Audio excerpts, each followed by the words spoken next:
Maybe it's my fault. Maybe I didn't do something correctly. Maybe I haven't been around life long enough. Maybe I haven't matured in this area. Maybe I don't just know these things that the covert narcissist knows.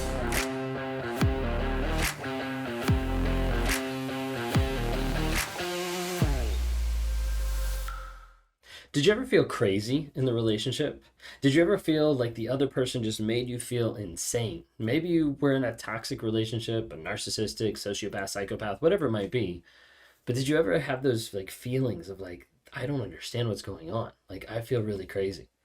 Well, today we're going to dive into some stuff and hear from some survivors and hear from some people who have been in a relationship with a covert narcissist. And just to kind of scratch the surface on some of it to get an idea of what did they feel like? What did they experience when they went through this? Because I'm hoping that this can give you a little idea about what some people experienced and felt like, and hopefully maybe spark some ideas in your head that might kind of tune you in of like, wait a second, I know a person like that, or I've dealt with someone like that, or I'm in that relationship.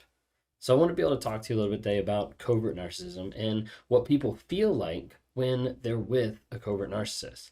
If you're new here, my name's Ben Taylor. I'm a self-aware narcissist on this platform to provide awareness, growth, healing, and change. We do that every single day across multiple platforms by providing small nuggets of truth that we're dropping on TikTok, Instagram, Facebook, YouTube, and also on the podcasts. So if you haven't been able to check some of those out, check them out. Go under Raw Motivations on all those platforms and would love to have you follow, interact with the community there. We're developing a large community as well inside the NARC app. If you haven't had a chance to download that, check that out on Apple Play and Google Store, but it's NARC, N-A-R-C, stands for Narcissistic Abuse Recovery Community, a community of like-minded people that are there to be able to help you, to be able to help give you advice, to be able to encourage you as you're going through all the craziness and all the crazy making that you've been through, to help you understand, hey, there's a place where you can check in every single day to track your no contact, to record your truth, to make sure that you're engaged with a group of people that understand what you've been through.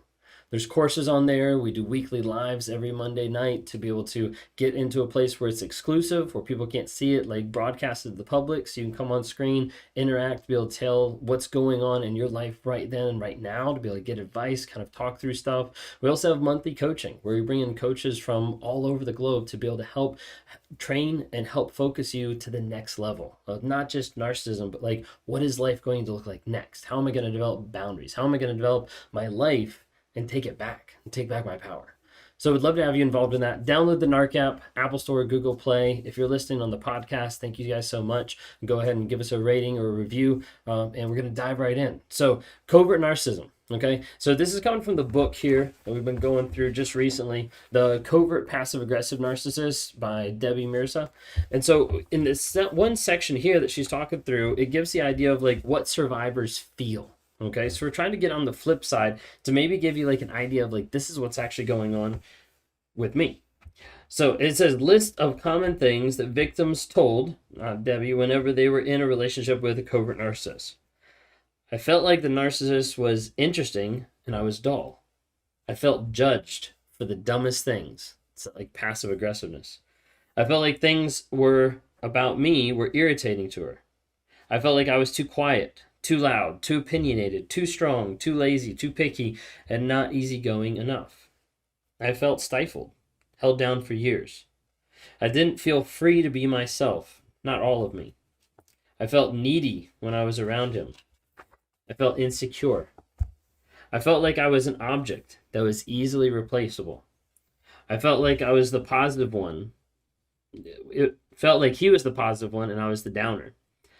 I felt like I was too emotional, too sensitive, too much for her. I didn't feel valued and pursued. I didn't feel like he wanted me to thrive. I felt stripped of confidence, happiness, joy, and excitement for life. I felt like a failure. I felt like the way I parented irritated her. Felt like so many things were wrong with me. I felt like I didn't deserve love. I felt like I was never good enough. I felt like there was no way to win his approval. I had a lot of self-doubt. I felt not considered. My self-worth was really low. I felt old, tired, weathered. I felt depleted. I felt a lot of anxiety. I never felt thin enough or pretty enough. I never felt like I wore the right clothes. I felt lifeless and drained. You see a lot of people that have been with a narcissist If it's an overt, sometimes can figure it out. And sometimes can see it a little bit easier because it's in their face, it's yelling, it's aggressive, it's sometimes physically violent, a lot of different things. But with a covert narcissist, a lot of times those feelings that we just read through make you doubt yourself. Like, well, this is how I felt, but maybe it's my fault. Maybe I didn't do something correctly. Maybe I haven't been around life long enough. Maybe I haven't matured in this area. Maybe I don't just know these things that the covert narcissist knows. Like, all these different thoughts kind of go through people's heads so that they don't really check in with themselves to figure out this is actually not you. It's the narcissist. But the feelings there that we read through, I mean, popular ones of like, I feel like a failure, I feel like I'm not enough, like those are over and over. And I talk to people every single day with one-on-ones, different things like that, that say, like, I didn't feel good enough in the relationship. And it wasn't just because they were struggling with self issues. It was because the other person was constantly demeaning them and putting them down, devaluing their actions and their attitudes and what they were trying to do every single time to make them feel low. Here are some of the things that survivors said that they feel now as they discover the truth about their covert narcissist spouse, parent, or boss. Low-level depression. I feel such a deep grief like I've never felt before. I find myself crying uncontrollably at times. So angry. I feel alone, even though I have family and friends that support me. Sometimes I wonder if I'll ever feel happy. I look at people laughing, enjoying themselves, and wonder if I'll feel that. The more my eyes are opening, the lighter I am feeling. It's hard to imagine ever being in a relationship that is the real thing, to actually be loved by someone who wants nothing from me, but simply enjoys me and truly loves me. I feel suspicious of new people I meet, not knowing who I can trust. I feel scared about the future, not confident I'll be able to make it in this world on my own. I'm feeling a lot of self-doubt. I haven't had a good night's sleep. There are a few days I find myself entertaining thoughts of leaving this planet. It feels like too much. I'm tired a lot. My self-confidence is low. I feel misunderstood. I try to explain the relationship to friends, and it never sounds as bad when I say it out loud. Then I question myself in even more despair and loneliness. I stay home a lot. I don't like being social. I find it hard to date people because I no longer trust the nicest people. I've been overeating a lot, which makes me feel even worse about myself. I have no desire to eat. I feel discouraged because he seems so happy and I'm still falling apart. I feel like I'm always bracing myself for the next angry phone call, email, or text from him. I'm so used to being sabotaged by this person. It's like I'm constantly waiting for the ball to drop. I'm starting to feel more hope. I'm beginning to feel stronger. The other day I got an angry email from my ex. I noticed the same trauma I always feel, but I was able to move on faster this time. I'm beginning to dream again, starting to actually feel excited about my future. I'm feeling really grateful to be out of that relationship and have space to heal. Did you resonate with any of those? Did you resonate with the first section? Did you resonate some with the second section? Did you see how it kind of shifted towards the end where people start to realize there is healing possible? And it's not just for people out there, that's for you. A lot of people, first thing they come to the realization, and when they start to realize that they've been in a relationship with a narcissist and how it looks and how it feels so crazy. I've had so many people ask me, they tell me their story and they look at me in the eyes and they're like, am I crazy? And it's always like an encouragement to be able to tell them, no, you're not. What you've been going through and how you feel crazy right now is actually normal.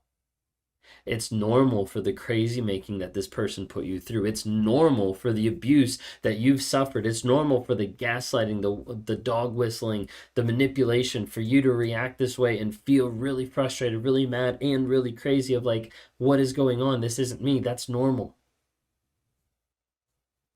Because you've been in that relationship with a covert narcissist, with a narcissist, with a toxic person, anybody, it doesn't matter.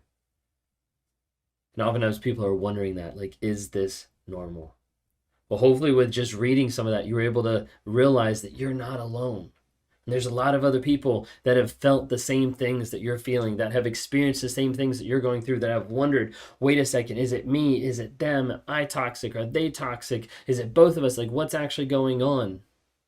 You might be involved with someone who's a covert narcissist. We recently did a couple of videos on covert narcissism. You can search them on my channel. We're going to be doing more videos on covert narcissism. But what I would first encourage you is, if you've been with a covert narcissist, number one thing is you need to start journaling. And you start writing down your truth of what's actually happened in the relationship, what's actually going on now, because otherwise you'll get to the place where you'll start to doubt yourself. And one day you'll start to doubt yourself so much that you'll want to go back to this person. Maybe you're struggling right now because you want to go back to that person now. And the thoughts that are going through your mind are like, wait a second, like, I just want to go be with them. I want to see them. Maybe they'll change. Maybe they'll understand. And a whole litany of thoughts comes into your head. And I want you to take a pause and just wait and remember. Write down, go through your journal and write down everything that happened in the relationship, because you're going to have to review that to make sure that you stay based in truth. Because otherwise, the narcissist will pull you back into their fantasy world and convince you that they were right and you were wrong. And I don't want you to go back. I don't want you to feel that with another person. I want you to stay away from the abuse to strengthen yourself. And that first has to start off with truth. You might be dealing with a trauma bond. And if so, would love to be able to talk to you and help you work through that, because the trauma bond is very confusing and very hard. It's built on hope and potential and cognitive dissonance and the push-pull back and forth, and gets you to a place where you feel stuck with a toxic person. But I want to let you know today that you're not. And there's lots of people that we've worked with. There's thousands of people even on the NARC app that have come through, that are learning, growing, and changing, and getting into a community of like-minded people that are following and tracking no contact. They're making sure to record their truth because they know it's so essential to be grounded in truth in order to get free from the abuse.